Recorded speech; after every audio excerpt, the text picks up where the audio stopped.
Hello बच्चों, आज हम स्टार्ट करने जा रहे हैं गॉस थ्योरम। लास्ट क्लास में हमने गॉस थ्योरम पढ़ी थी, बट फिर से एक बार आप रिवाइज कर लीजिए, ठीक है ना। देखिए, गॉस थ्योरम क्या होती है। गॉस थ्योरम कहती है कि किसी भी इनक्लोज सरफेस से, जैसे कि मान लीजिए आपका कोई चार्ज है प्लस क्यू, और इस चार्ज को अगर हम इनक्लोज कर दें, किसी भी स्ट्रक्चर के अंदर कैद कर दें, तो इस स्ट्रक्चर से जाने वाला total flux flux is equals to हो जाता है phi equals to Q enclosed. ये बहुत इंपॉर्टेंट लाइन है। टोटल इनक्लोज चार्ज से मतलब है, ठीक है। टोटल चार्ज से, चार्जेस शोज एडिटिव नेचर, तो टोटल चार्ज का sum upon epsilon naught, this is the flux by the this enclose surface. कोई दिक्कत यहां तक? बोलिए, इतना समझ में आ गया?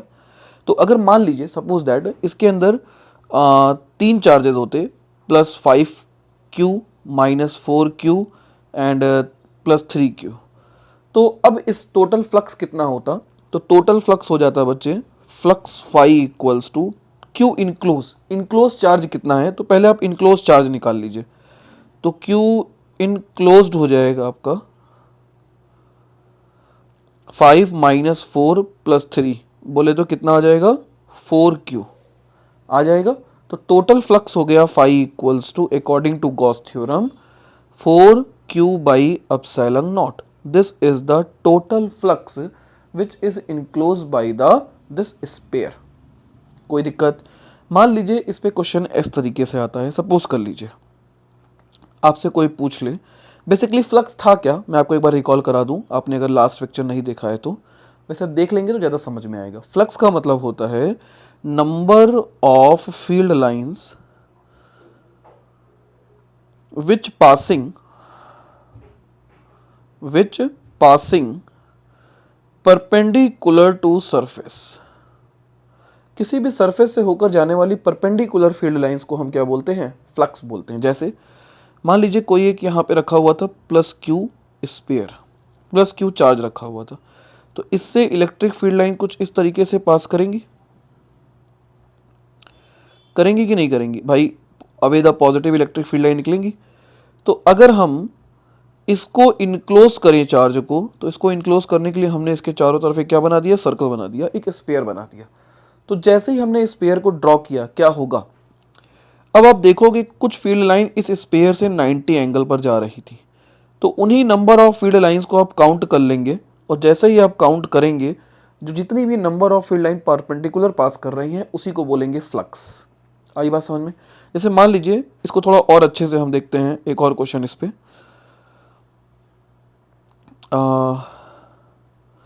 मान लीजिए कि एक क्यूब है, ठीक है ना। एक हमारे पास क्या दिया गया बेटा? क्यूब दिया गया है, ठीक है। कोई दिक्कत यहां तक? ये क्यूब है, और इस क्यूब के अंदर एक चार्ज रखा हुआ है +2 कूलम का, ठीक। आपसे पहला क्वेश्चन पूछेगा flux throw cube, flux throw cube, पूरे क्यूब से कितना फ्लक्स जा रहा है? तो एक बात बताइए, क्यूब एक स्ट्रक्चर हो गया, एक बॉडी हो गई, उसके अंदर चार्ज इनक्लोज कितना है? +2Q है, +2 कूलम चार्ज है ना। तो फ्लक्स इक्वल टू हो जाना चाहिए आंसर 2 कूलम, मतलब 2 बाई अपसाइलन नॉट, जहां पे अपसाइलन नॉट की वैल्यू कितनी होती है? वही 8.85 इंटू 10⁻⁻12। कोई दिक्कत यहां तक? बोलिए, इतना समझ में आया? अब अगर आपसे क्वेश्चन पूछ लेता है कि फ्लक्स थ्रो ईच सरफेस से फ्लक्स कितना जा रहा है, तो ईच सरफेस से जब फ्लक्स आप निकालोगे बच्चे, तो इसके अंदर टोटल सरफेस कितनी है? क्यूब के अंदर टोटल सरफेस कितनी होती है? 6। तो टोटल फ्लक्स क्यूब से था 2/ε0, तो 6 फेस से फ्लक्स कितना गया? 2/ε0। भाई क्यूब में 6 फेस, और 6 से मिला के फ्लक्स कितना जा रहा है? 2/ε0 जा रहा है कि नहीं जा रहा है? तो एक सरफेस से कितना जाएगा? तो ईच सरफेस से फ्लक्स हो जाएगा 2/6 ε0, मतलब 5 डैश इक्वल्स टू हम लिख सकते हैं 5/6। क्लियर हो गया? आगे बढ़े, चलिए इस पे कुछ क्वेश्चन देखते हैं। कह रहा है calculate the number of electric field lines of force. Electric field lines of force का मतलब क्या हो गया? इसका मतलब हो गया flux from 1 coulomb charge. 1 coulomb charge से कितनी इलेक्ट्रिक फील्ड लाइन निकलेंगी? तो बहुत सिंपल सा तरीका है, एक चार्ज हो गया हमारे पास 1 कूलम अगर, तो इससे field lines away the positive निकलेंगी। हमें नहीं पता कितनी फील्ड लाइन निकलेंगी, बट हमें यह पता है कि चारों के चारों डायरेक्शन में इलेक्ट्रिक फील्ड लाइन उससे निकलेंगी। ये बात समझ में आती है।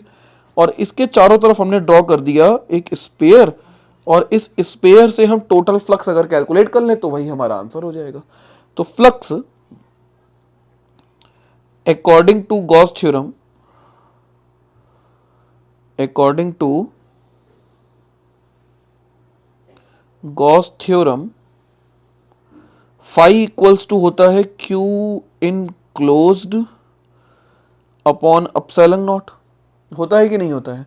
यहां पे ये बताइए कि अंदर चार्ज कितना है, 1 कूलम, तो क्यू इनक्लोज की हो गई 1 अपॉन अपसाइलन नॉट की वैल्यू कितनी होगी? तो अपसाइलन नॉट की वैल्यू होती है 8.85 into 10 to the power minus 12। This is the answer. कोई दिक्कत? अच्छा हाँ, अगर आपसे कोई पूछ ले व्हाट इज द यूनिट, तो फ्लक्स की यूनिट क्या होती है बताइए? न्यूटन मीटर स्क्वायर पर कूलम। कोई दिक्कत? ये लास्ट वीडियो में आपको इसका लेक्चर मिल जाएगा। ठीक, चलिए अगला देखते हैं क्वेश्चन। क्या लिखा है? Careful measurement of electric field at a surface of black box indicates that the net outward flux through the surface of box is इतना। मतलब फ्लक्स की वैल्यू दी गई है, कितना है? 8.0 इंटू 10 की पावर 3 न्यूटन मीटर स्क्वायर पर कूलम। हमें फ्लक्स की वैल्यू ऑलरेडी दे दी है। ठीक है बच्चे, आगे क्या पूछा है? What is the net charge enclose by the box. ये क्वेश्चन कई बार बोर्ड्स पेपर में आया हुआ है। ठीक है, इसको समझिए क्या करना है। हमें पता है अकॉर्डिंग टू गॉस थ्योरम, लिख दीजिए अकॉर्डिंग टू जीटी रूल या जीटी थ्योरम, गॉस थ्योरम। ठीक, फ्लक्स इज इक्वल्स टू होता है Q enclosed upon epsilon naught. होता है कि नहीं होता है? तो यहां से बच्चे क्यू इन क्लोज्ड की वैल्यू कितनी आ जाएगी? 5 इंटू अपसाइलन नॉट आ जाएगी। बोलो कितना आ जाएगा? 5 कितना दिया है? 8.0 इंटू 10 की पावर 3 इंटू अपसाइलन नॉट होता है 8.85 इंटू 10 की power minus 12। This is Q enclosed. Solve कर लेंगे, यही आंसर हो जाएगा। अगला क्या पूछा है? If the net outward flux through the surface of box were 0। मान लीजिए कि क्यू इनक्लोज की वैल्यू क्या हो गई? क्यू इनक्लोज्ड की वैल्यू हो गई 0, मान लेते हैं। ठीक है, could you conclude that there are no charge inside the box. ये कैसे कंक्लूड कर सकते हैं भाई? हो सकता है कि जो हमारा बॉक्स होगा उसमें +2 कूलम और -2 कूलम हो सकता है कि नहीं हो सकता है? तब भी तो क्यू इनक्लोज 0 हो रहा होगा। तो हम ये कंक्लूड कर सकते हैं कि इससे फ्लक्स 0 होगा, मतलब कोई भी फ्लक्स नहीं निकलेगा। लेकिन हम ये कंक्लूड नहीं कर सकते हैं, नो, क्योंकि हम ये नहीं बता सकते कि अंदर चार्ज है कि नहीं। हो सकता है जितना पॉजिटिव उतना नेगेटिव चार्ज एग्जिस्ट कर रहा हो, इस वजह से टोटल चार्ज 0 हो जा रहा है। ये हो सकता है। जैसे मान लीजिए एक साइड 5 कर रहा था और एक साइड -2 और एक साइड -3 कूलम कर रहा था, तब भी तो 0 हो रहा है फ्लक्स। तो क्या ये कहना सही होगा कि इसके अंदर चार्ज 0 है? गलत होगा, नहीं कह सकते हैं। It may be charges but there sum will be 0। Clear हो गया? चलिए आगे बढ़ते हैं। एक और क्वेश्चन देखिए, बढ़िया क्वेश्चन है। A point charge 10 microcoulomb is a distance 5 centimeter directly above the center of a square of side 10 centimeter। Figure इसमें दी नहीं है, फिगर मैं बना दे रहा हूँ। हमारे पीपीटी जो बनाने वाले हैं उसमें फिगर नहीं बनाई है, इसमें भूल जाने लग रहा है, कुछ मिसिंग है। कोई बात नहीं, ये क्वेश्चन जेई में पूछा जा चुका है और नीट वाले बच्चों अगर आप प्रिपरेशन कर रहे हो तो आपके लिए बढ़िया क्वेश्चन है। ठीक है, कह रहा है कि एक सरफेस है, एक स्क्वायर है, और इस स्क्वायर से सेंटर से 5 सेंटीमीटर डायरेक्टली ऊपर, सेंटर के 5 सेंटीमीटर पे एक चार्ज रखा है 10 माइक्रोकूलम का। ठीक है ना? पूछ रहे हैं स्क्वायर है 10 सेंटीमीटर का, तो आपको बताना है कि इस बोर्ड से कितना फ्लक्स जाएगा। पहली चीज तो ये सोचो कि ये आपका बेस है मान लीजिए, ठीक है, तो इस बेस से 10 सेंटीमीटर ऊपर एक चार्ज रखा है। तो अगर हम गॉस थ्योरम को लगाते हैं तो गॉस थ्योरम कहती है कि Q enclosed upon epsilon not कहती है। तो एक बात बताइए, क्या यहां पे चार्ज इनक्लोज है? बोलो। हमको तो नहीं लग रहा है, क्योंकि एक ही साइड से रखा हुआ है फ्लक्स। तो अगर हम ऐसे ही सेम टू सेम सारे इसको लाके इधर इधर इधर इधर इधर ऊपर रख दें, तब चार्ज इनक्लोज हो जाएगा। तो सबसे पहले तो आप एक काम कीजिए, आप इस बॉक्स को कंप्लीट कीजिए। तो जब आप इस बॉक्स को कंप्लीट करेंगे तो क्या बनेगा, देखो।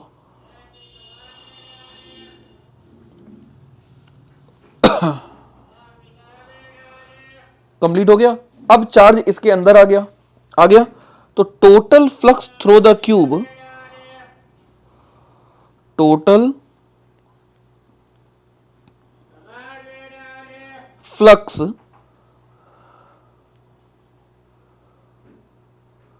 Through the cube according to GT theorem, Gauss theorem, phi equals to हो जाएगा 10 micro coulomb upon epsilon naught हो जाएगा। और we know there are 6 surfaces in a cube. Now flux through each surface कितना हो जाएगा, phi dash equals to 10 micro coulomb upon 6 epsilon naught. This is the answer. Solve कर लीजिए इसको। तो क्या हो जाएगा, ये फाई इक्वल्स टू 10 इंटू 10 की पावर -6 होगा upon 6 into 8.5 into 10 to the power -12। Solve कर लेंगे इसको, बोलिए। This is the answer. Clear? चलिए आगे देखते हैं।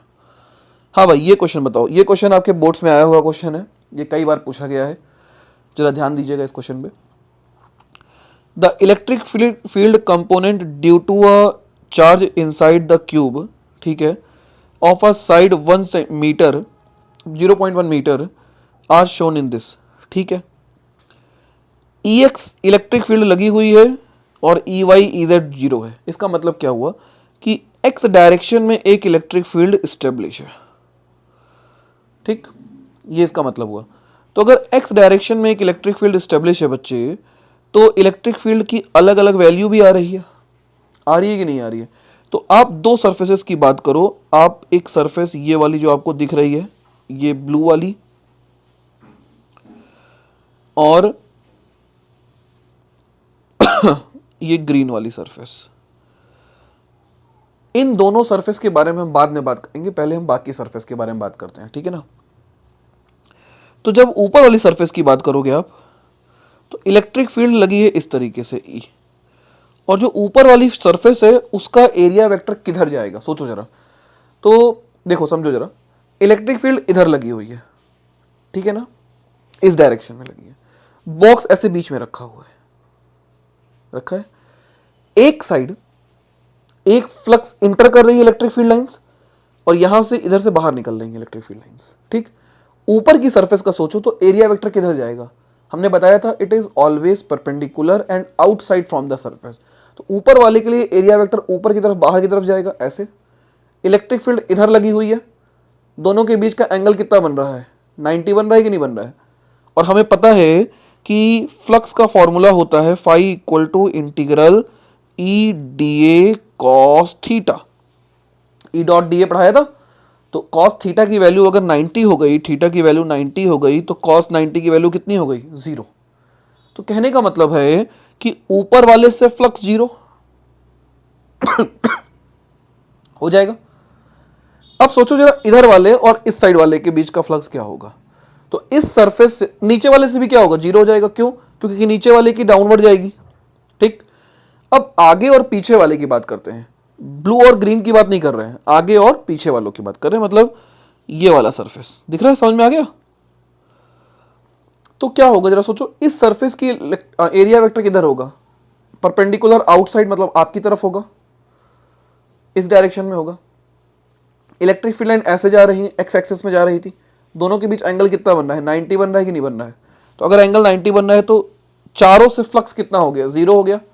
अगर चारों से फ्लक्स जीरो हो गया बच्चे, तो फ्लक्स आया किससे फिर आया ब्लैक और ब्लू कलर से आया। नाम दे दीजिए इसका, A B C D E F G H. तो फ्लक्स आया किससे, फ्लक्स आया ए बी सी डी और ई एफ जी एच से। बाकी ए बी एफ ई ए से जीरो हो गया, बाकी सबसे जीरो हो गया, ठीक है। तो फ्लक्स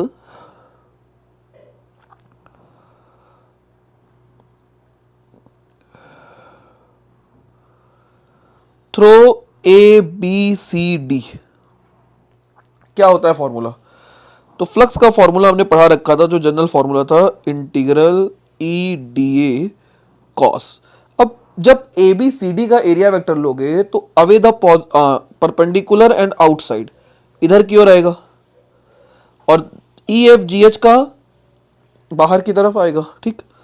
तो दोनों की इलेक्ट्रिक फील्ड और रेड और ब्लैक के बीच का एंगल कितना बन रहा है, यहां पे बन रहा है 180 डिग्री और यहां पे बन रहा है 0 डिग्री बन रहा है।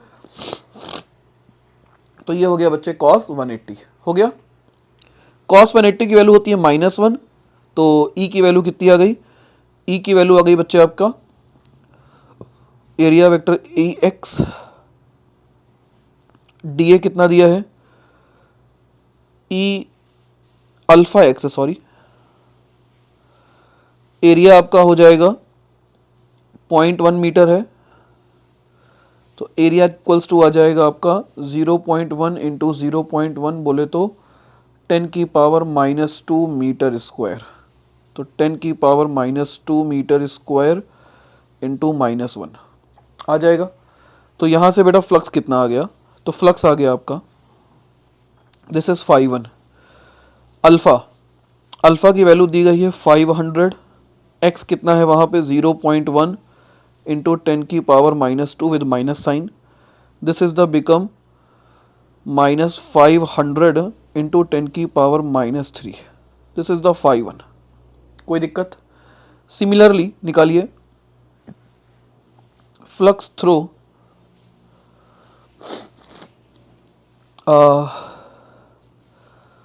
ई एफ जी एच कितना आ जाएगा बोलिए। तो ई एफ जी एच से फ्लक्स आ जाएगा आपका phi is equals to integral E D A cos zero. Cos zero की वैल्यू होती है 1, क्योंकि यहाँ पे ये एंगल कितना बन रहा है, 0 बन रहा है, इलेक्ट्रिक फील्ड और एरिया वेक्टर के बीच का डायरेक्शन। एरिया ई कितना हो जाएगा, तो ई हो जाएगा अल्फा एक्स, और डी ए कितना है, डी ए तो आपका आया है ना इंटू 10 की पावर -2, अल्फा कितना है 500